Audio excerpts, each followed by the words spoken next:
নমস্কার বন্ধুরা, শুভ সন্ধ্যা। আশা করি ভগবানের কৃপাতে আপনারা সবাই ভালো আছেন, আমিও ভালো আছি। Welcome to my YouTube channel Susmita's MTF। যেহেতু আমার চ্যানেলটি নতুন, তাই প্লিজ একটু সময় নিয়ে আমার চ্যানেলটি একটু সাবস্ক্রাইব করে দেবেন।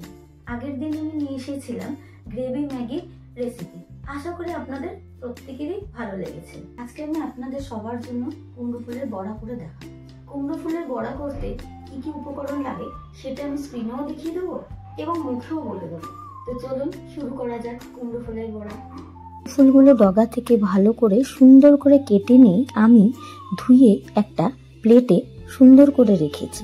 সেই প্লেটে প্রথমে রেখেছি বেসন, তারপরে একটা কাঁচা লঙ্কা, তারপরে আদা, তারপর একটা বাটিতে নিয়েছি সুজি, তারপরে হিং, জোয়ান আর চালের গুঁড়ো। সেই ধুয়ে রাখা কুমড়ো ফুলগুলো রেখেছি বাটিতে। এরপর ব্যাটার তৈরি করার জন্য একটা বাটিতে বেসন নিয়েছি, চালের গুঁড়ো নিয়েছি, হিং নিয়েছি, নুন নিয়েছি, স্বাদ অনুসারে আমি চিনি নিয়েছি।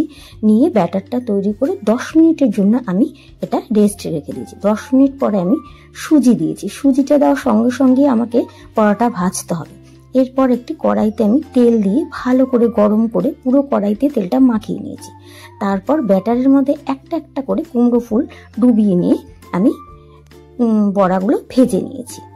বেশি করে ভাজিনি, চারটে চারটে করে ভেজেছি যাতে একটা একটার সাথে না লেগে থাকে। এইবার আমি এপিট উপিট করে ভালো করে বড়াগুলোকে আমি ভেজেছি। দেখুন ভাজা হচ্ছে কি সুন্দর বড়াগুলো।